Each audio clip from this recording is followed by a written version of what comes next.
그 생명길 갑시다.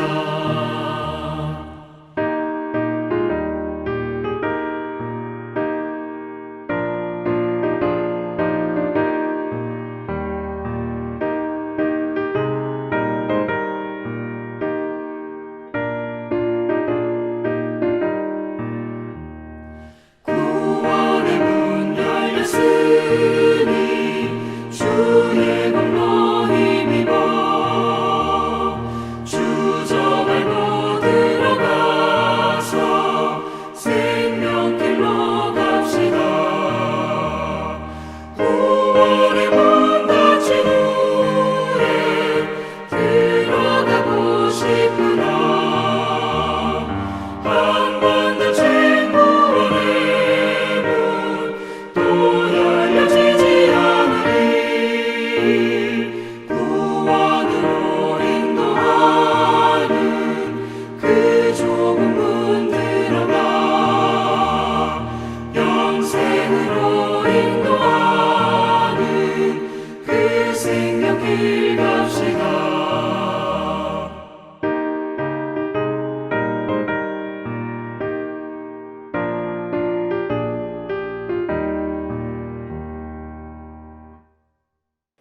오늘 말씀은 창세기 37장 5절로 11절 말씀입니다.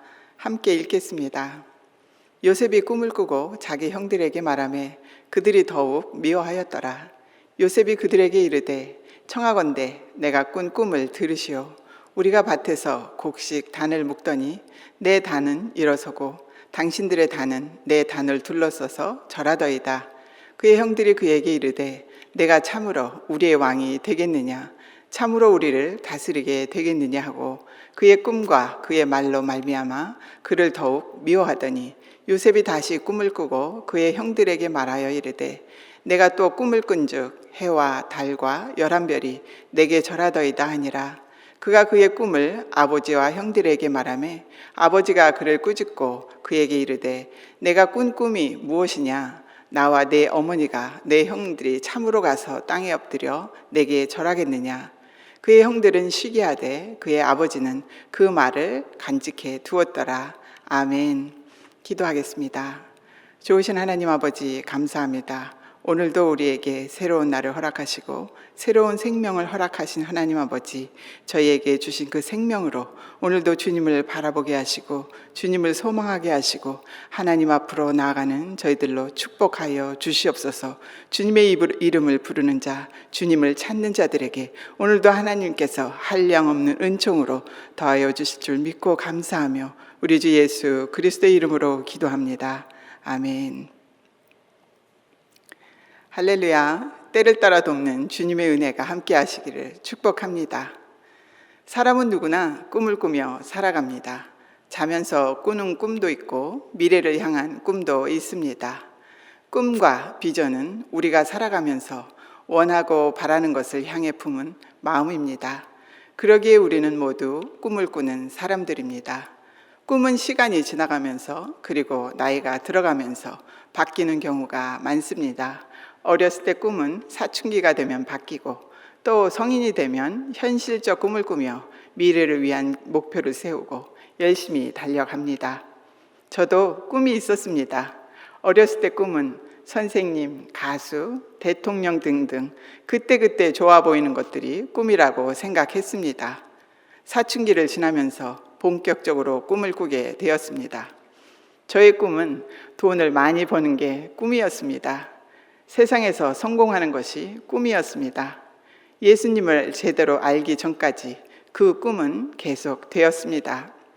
제가 하와이로 오는 비행기 안에서 두 손을 꼭 쥐고 다짐한 것이 있었습니다. 그것은 반드시 아메리칸 드림을 이루리라는 것이었습니다. 그러나 하와이에서 주님을 만나고 예수님이 내 주인이란 것을 알게 되었습니다. 예수님을 영접하기 전에는 사형리라는 전도지를 받으면 교회는 다니고 있으니 그런 대로 이해가 가는데 한 가지는 절대 이해가 되지 않는 것이 있었습니다. 그것은 정말 비현실적이라고 생각했습니다. 전도지 안에는 동그라미 모양의 그림이 있었는데 십자가가 원 밖에 있는 그림이 있고 십자가가 원 안에 있는 그림이 있었습니다. 십자가가 동그라미 원 밖에 있는 그림을 설명하며 원은 우리의 마음을 가리키는데, 예수를 믿기 전에는 내가 주인이었으나 예수를 믿고 구원받은 사람은 동그라미 원 안에 십자가가 있는 것처럼 예수님이 나의 주인이라는 설명이 있었습니다. 그런데 그때는 정말 그 말을 이해할 수가 없었습니다. 내 마음의 주인이 당연히 나지. 어떻게 예수님이 내 마음속에 들어와 주인이 될 수 있다는 말인가? 나로서는 도저히 이해할 수도 받아들일 수도 없는 말이었습니다. 그런데 어느 날 예수님을 인격적으로 만나 주님을 영접하자 사형리 전도자의 그림이 생각났습니다. 그리고 1초의 망설임도 없이 주님이 내 마음의 주인인 것이 당연한 일로 여겨졌습니다. 이렇게 예수님을 알게 되었지만 나의 꿈은 변하지 않았습니다. 예수님을 만나니 이제 예수님을 의지해서 더 많이 돈을 벌어야겠다는 생각이 들었습니다. 부자가 되어서 주님의 일을 하고 내 꿈도 이루겠다는 생각으로 바뀌었습니다. 그래서 성경책 맨 앞에 기도문을 이렇게 한 줄 써 놓았습니다. 주님, 나를 하와이에서 손가락 안에 드는 부어로 만들어 주세요. 너무 허무맹랑한 기도라고 아마 웃으시는 분도 지금 계실 겁니다. 저도 지금은 그렇게 생각합니다. 그러나 그때는 꽤나 진지했습니다. 기도하면 다 들어주신다고 했으니 열심히 기도하면 이루어 주시리라 바라며 수시로 기도했습니다. 밥을 먹을 때도, 심지어 화장실을 갈 때도 시도 때도 없이 생각만 나면 기도했습니다. 직장을 다니며 열심히 사업을 계약하고 꿈꿨습니다. 비즈니스를 시작해 보려고 한국으로 LA로 다니며 조사하고 하와이 각 섬을 돌아다니며 시장 조사도 했습니다. 그러다 조금씩 믿음이 생기면서 세상의 위가 아닌 아래를 보게 되었습니다. 그러면서 하나님의 마음을 알아가고 생각이 바뀌었습니다. 저의 꿈이 바뀐 것입니다. 나는 이제 부자가 되지 않아도 괜찮습니다. 돈이 그렇게 없어도 괜찮습니다. 주님이 원하시는 삶을 살고 싶습니다. 세상의 모든 사람은 꿈을 꾸며 삽니다. 예수를 믿는 사람도 꿈과 비전을 가지고 살아가고, 예수를 모르는 사람도 세상에서 성공한 삶을 그리며 살아갑니다. 그런데 모두가 꿈을 꾸며 살아가는데 우리가 꼭 알아야 할 것이 있습니다. 우리가 꿈을 꾸는 이유를 알아야 하는 것입니다. 제 꿈은 어려서부터, 심지어 예수님을 만난 후에도 저의 꿈은 오로지 저를 위한 꿈이었습니다. 예수님을 모를 때는 세상에서 성공하고자 하는 꿈을, 예수님을 알고서는 예수님을 힘입어 성공하는 꿈을 꾸었습니다. 그런데 꿈은 누구를 위해 이루는 것일까요? 꿈의 주인은 누구일까요? 내가 꾸는 꿈이니 내 것일까요? 오늘 본문 5절 말씀을 보겠습니다. 당신들이 나를 이곳에 팔았다고 해서 근심하지 마소서, 한탄하지 마소서. 하나님이 생명을 구원하시려고 나를 당신들보다 먼저 보내셨나이다. 이 말씀이 요셉의 꿈이었으며 그가 꿈꾸며 살아온 세월의 결실입니다. 요셉에게 꿈을 꾸게 하시고 그 꿈을 이루게 하시기 위해 하나님께서 함께 하신 뜻, 하나님의 뜻, 하나님의 꿈을 이룬 결과입니다. 요셉의 생애를 잠시 살펴보겠습니다.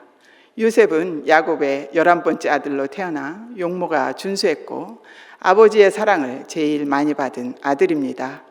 그가 17세에 꿈을 꾸었는데 한 꿈은 곡식 단 꿈이고 다른 꿈은 해와 달과 별들이 자기에게 절하는 꿈입니다. 이 꿈으로 인해 그는 형들의 시기와 미움을 받아 노예상에 팔려갑니다.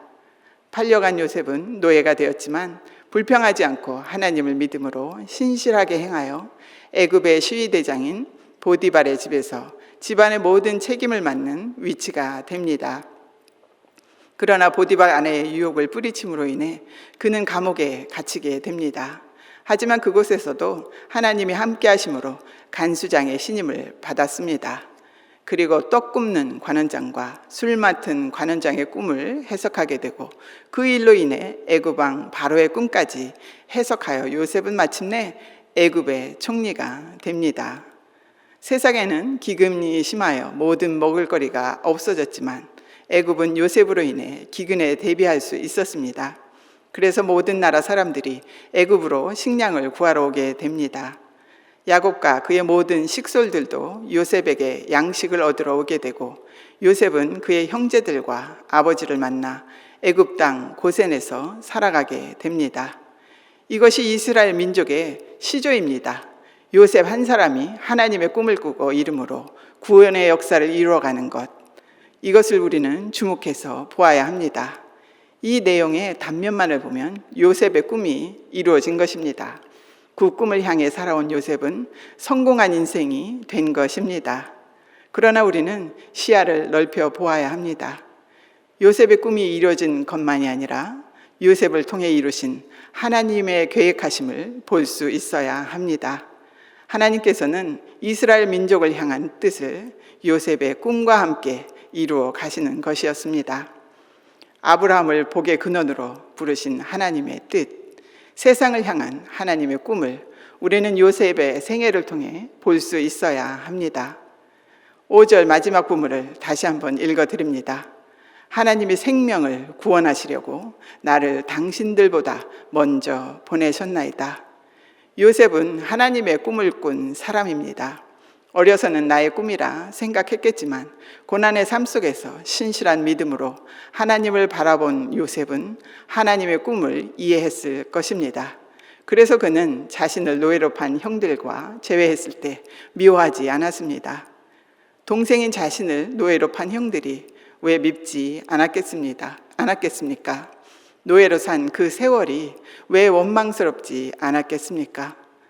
그러나 5절 고백을 통해 본 요셉은 형들의 악한 마음을 통해서도 선을 이루시는 하나님을, 그 하나님의 비전을 알았기에 미움 대신 사랑으로 울었습니다.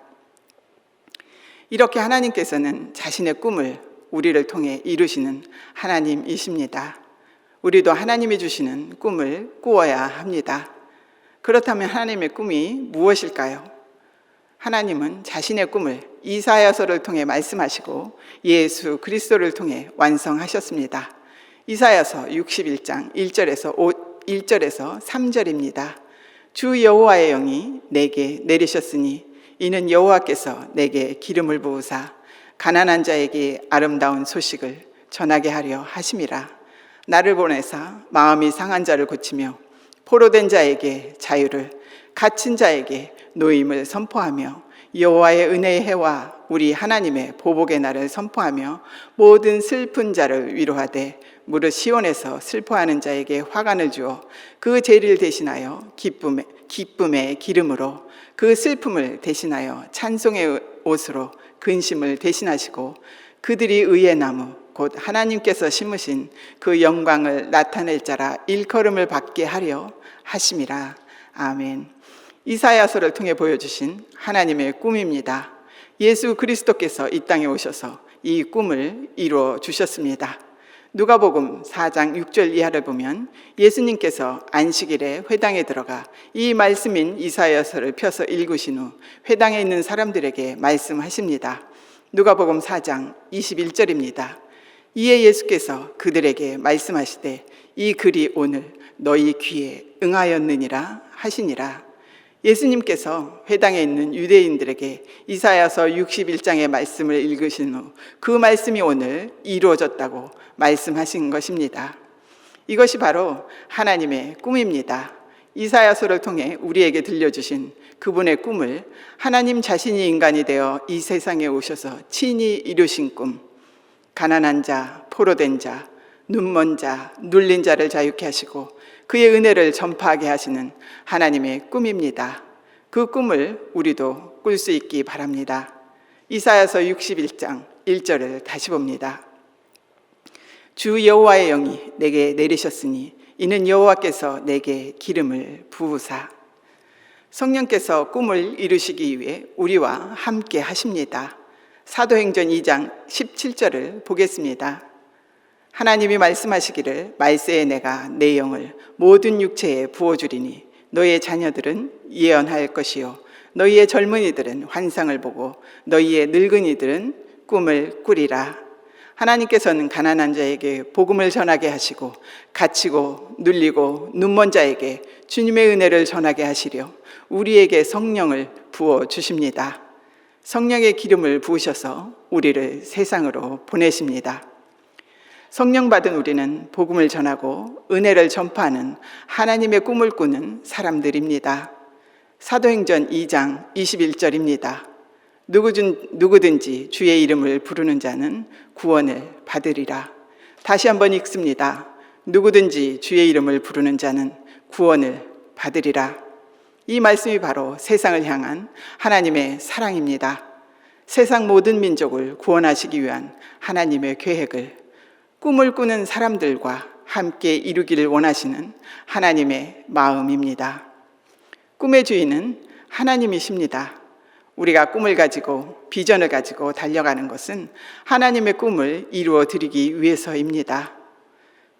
꿈이 있는 삶, 꿈꾸는 삶, 꿈을 이루는 삶, 많은 사람들이 꿈을 이야기합니다. 그리고 꿈을 이루기 위해 세운 많은 일들을 위해 바쁘게 달려갑니다. 그 꿈의 주인이 누구일까요? 저는 이렇게 바꾸고 싶습니다. 주님의 꿈이 있는 삶, 주님의 꿈을 꾸는 삶, 주님의 꿈을 이루는 삶, 그 꿈을 이루어 드리기 위해 열심히 달려가는 삶. 우리의 주인이 예수님인 것이 분명한 것처럼 우리가 꾸는 꿈은 주님의 꿈을 이루기 위한 것이어야 합니다. 말씀을 정리하겠습니다. 저는 몇 년 전에 다시 꿈을 꾸었습니다. 주님, 제가 이제 주님을 만나는 시간에 가까워지고 있습니다. 이제는 주님을 만나는 시간을 준비할 수 있기를 소원합니다. 주님의 부름을 받는 그 자리가 주님이 가장 좋아하시는 곳이길 바랍니다. 그래서 저는 선교지로 나가야 한다고 생각했습니다. 가난한 나라, 가난한 아이들이 있는 곳, 주님의 눈길이 머무는 곳에서 주님의 부름을 받고 싶다고 생각했습니다. 그래서 기도했습니다. 저를 보내주시라고, 저를 부르는 곳으로 가겠다고. 그러나 그것은 저를 향한 주님의 뜻이 아니었던 것 같습니다. 주님께서는 선교지로 가기 원하는 제게 역선교라는 새 단어를 주셨습니다. 지금 우리가 있는 이곳이 도리어 선교지라는 마음을 주셨습니다. 많은 교회, 많은 교인이 있지만 이곳에서 선교의 역사가 일어나야 한다는 마음을 주셨습니다. 저는 지금도 이 말뜻을 전부 다 이해하지는 못합니다. 그렇지만 지금 서 있는 이곳에서 주님이 보내신 곳이라는 마음과 믿음으로 하루하루를 살아가고 있습니다. 주님이 허락하신 곳에서 주님을 바라보는 소명을 감당하고 주님의 뜻이 내 마음에, 내 말에, 내 행동에서 이루어지도록 바라고 기도하며 살아갑니다. 내 작은 몸짓에서 복음이 증거되기를 소망하며 이것이 사명이라 꿈꾸며 살아가게 되었습니다. 저희 꿈은 이렇게 세상에서의 성공에서 주님을 원하는 마음으로 바뀌었습니다. 여러분의 꿈은 무엇입니까? 여러분은 지금 어떤 꿈을 꾸고 계십니까? 여러분이 꾸는 꿈은 하나님의 계획, 세상을 향한 그분의 간절한 목마름인 잃어버린 영혼을 구하시려는 그분의 원대한 꿈의 한 부분임을 믿으시기 바랍니다. 그리고 기억하시기 바랍니다. 우리는 하나님의 꿈을 이루어 드리기 위해 부름받은 사람들입니다. 기도 제목 드리겠습니다. 우리를 부르신 하나님의 뜻을 깨달아 알 수 있도록, 그 소명을 감당할 수 있도록, 하나님과 함께 꿈을 꿀 수 있도록 함께 기도하면 좋겠습니다. 우리에게 꿈을 이루어 주시도록 성령께서 오늘도 충만하게 부어 주시도록 기도하면 좋겠습니다. 이제 얼마 안 있으면 저희들이 본당에서 예배드리게 되었습니다. 그것을 위해 함께 기도하면 좋겠습니다. 함께 모이는 시간들을 마음에 소망하고 기대하며 꿈꾸며 하나님 앞으로 나오면 좋겠습니다. 이것을 위해 우리가 함께 기도하겠습니다. 기도합니다. 좋으신 하나님 아버지, 고맙고 감사합니다. 우리를 이 많은 사람들 속에서, 이 세상에서 부르신 하나님의 그 음성을 듣게 하신 하나님 감사합니다. 우리의 이름을 불러주시고 너는 내 자녀라 인쳐주신 하나님 감사합니다. 이 땅을 위해서 꿈꾸시는 그 하나님의 꿈이 이제는 우리의 꿈이 되기를 원합니다. 하나님의 마음을 알아서 하나님의 마음을 담아서 주님과 함께 이 땅에서 잃어버린 그 영혼들을 위해 우리가 함께 꿈꾸며 나아가기 원합니다. 우리에게 주의 성령으로 부어주셔서 우리가 주님으로 충만케 하시고 주님을 향해 나가는 저희들이 될 수 있도록 하나님 이 시간에 역사하시고 인도하여 주시옵소서. 이 시간에도 주님을 알지 못하는 영혼들이 있습니다. 이 시간에 하나님께서 찾아가 주셔서 저들의 영혼을 만나 주시고 저들을 구원하여 주시기를 원합니다. 이 시간에도 신음하는 영혼들이 있습니다. 하나님께서 만져주시기를 원합니다. 이 시간에도 병들어 신음하는 주님의 백성들을 하나님께서 기억하시고 저들을 치료하여 주시기를 원합니다. 하나님이 원하시는 그 꿈을 위해서 우리의 인생을 인도하여 주시기를 원합니다. 하나님, 저희들이 이제 주님의 성전에 모여서 기도합니다. 하나님, 그것을 위해서 우리가 준비하게 하여 주시옵소서. 우리의 마음이 준비되게 하여 주시길 원합니다. 하나님을 소망하되 더욱더 소망하게 하시고 하나님을 열망하되 더욱더 열망하게 하여 주셔서 오직 우리 주 예수 그리스도 우리의 하나님만을 생각하며 주의 전에 나와 예배하는 저희들 되게 하여 주시옵소서. 하나님, 주님의 문이 열릴 때 모든 악한 것들이 사라지게 하시고 오직 우리 주 예수 그리스도의 우리 주 예수 그리스도의 그 음성으로 하나님 우리 교회가 이 세상으로 활짝 열려질 수 있도록 주님 역사하여 주시옵소서. 우리 교회가 그렇게 이 세상에서 하나님께 쓰임받는 하나님의 꿈을 이루어드리는 교회로 축복하여 주시옵소서.